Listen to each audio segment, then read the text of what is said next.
Hello, and welcome to Auntie Sandy's Storyland. Please join us at our new home on the Lotus Prism Network at patreon.com. Our story for today is 7 Ways to Trick a Troll, Part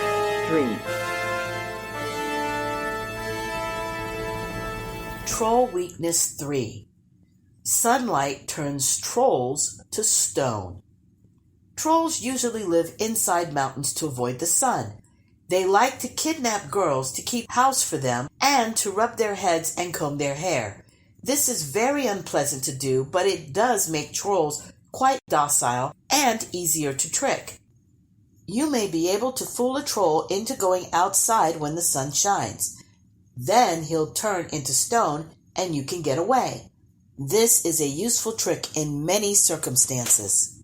The story, The Hen is Tripping in the Mountain. Once upon a time, there was a widow who lived with her 3 daughters at the foot of a mountain. Their only possession was a hen, but this remarkable bird laid enough eggs to feed them and even provided extra to sell at market. One day the hen disappeared. The widow could not find it anywhere. "Kari, you've got to find that hen even if you have to dig her out of the mountain," she told her eldest daughter. Kari searched and searched. Late in the afternoon, she heard a gruff humming sound. "The hen is tripping in the mountain. The hen is tripping in the mountain." She walked toward the sound when, snap! A trap door opened and she tumbled into a room filled with piles of gold and silver. Exploring this underground world, Kari discovered room after room overflowing with treasure. Forgetting all caution, she dashed around, filling her pockets with lovely jewels. In the innermost rooms were no jewels or treasure at all, only a mountain troll. In one hand he clutched a hen. With the other he grabbed Kari. "I'll free the hen if you'll be my sweetheart," he demanded. "Never!" exclaimed Kari in horror. Shaking with rage, the troll pointed his huge index finger at Kari and she turned to stone. Then he locked her in a cellar. Back at the farm, the widow called her middle daughter, Mari. "You must look for your sister and keep an eye out for the hen at the same time." Mari searched up and down the mountain when she too heard the gruff chanting. "The hen is tripping in the mountain.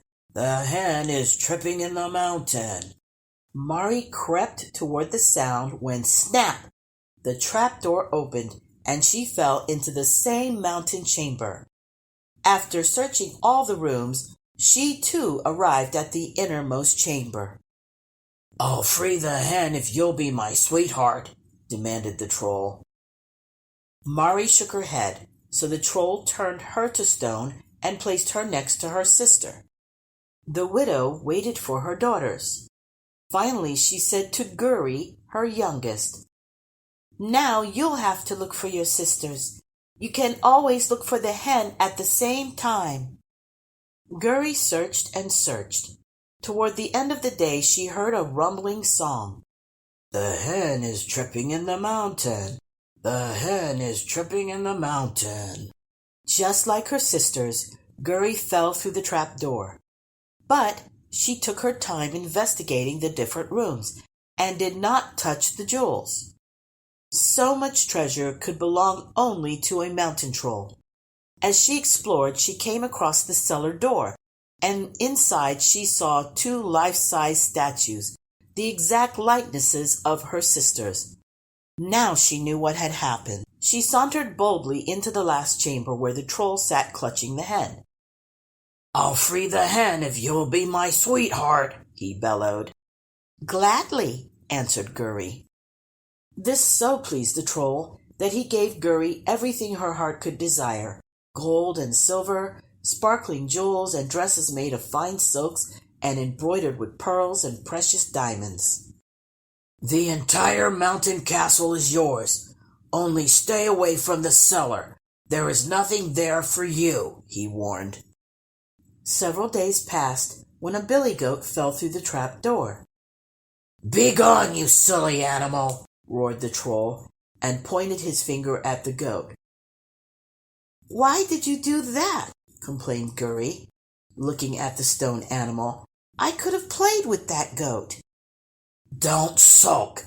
I can bring it back to life," huffed the troll, and reached for a crock, which sat half hidden on a shelf. He rubbed ointment from the crock over the goat, and at once it shook and bleated. Next day, as soon as the troll left, Guri grabbed the jar and hurried to the cellar.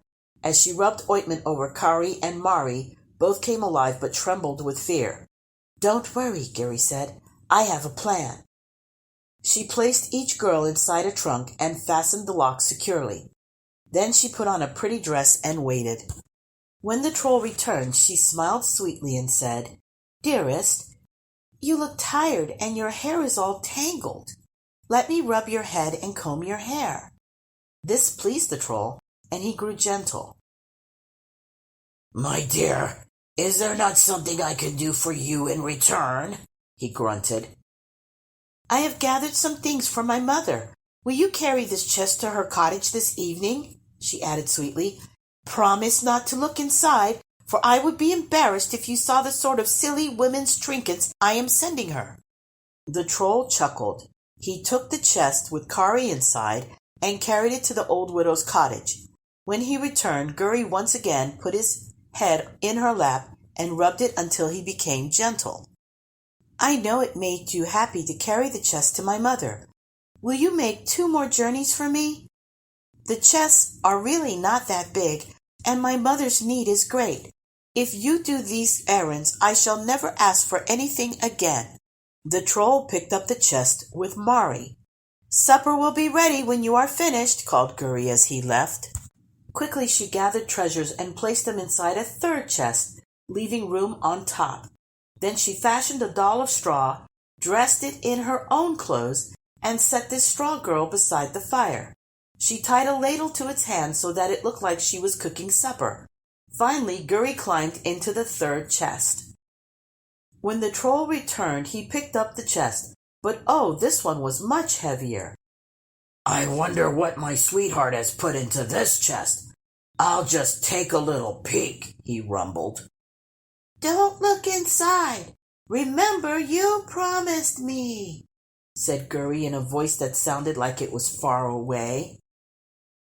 "Oh, my sweetheart can see me even in this dark," muttered the troll, and he walked on. After a while, he once again grew curious and put the chest down. "Do not deceive me. Did you not promise you would not look?" whispered Guri. "Oh, my sweetheart can still see me." "She is far too clever," growled the troll and sped on. As soon as he had put the chest down outside the cottage, he rushed home. "I am ravenous. Hurry with my supper," hollered the troll, but the figure by the hearth remained motionless. Angrily, the troll strode over and shook the figure. Straw flew all about the walls and the ceiling. Suspicious, the troll ran to the cellar. Sure enough, the other 2 sisters were gone too. "They shall pay for this," roared the troll and rushed outside, forgetting what time it was. As soon as he stormed out of the mountain, the sun hit him in the face, and he burst into thousands of pieces of rock. When the widow and her daughters heard the explosion, they went and fetched the hen and the goat. From that day on, they lived in the greatest of happiness and comfort to the end of their lives. Troll Weakness 4. Reflected sunshine turns trolls to stone. That is the end of our story for today. Thank you so much for tuning in. Join our exclusive Storyland membership on the Lotus Prism Network to get special appreciation bonuses and rewards as a valued member of our listener team. To join our membership, go to patreon.com/the Lotus Prism Network. For those who like the book we read today and would like to purchase it, please click the link in the description. Follow our Facebook page so you can find us on all your favorite social media and share with your family and friends. Thank you for your support. We'll see you next time on Auntie Sandy's Storyland.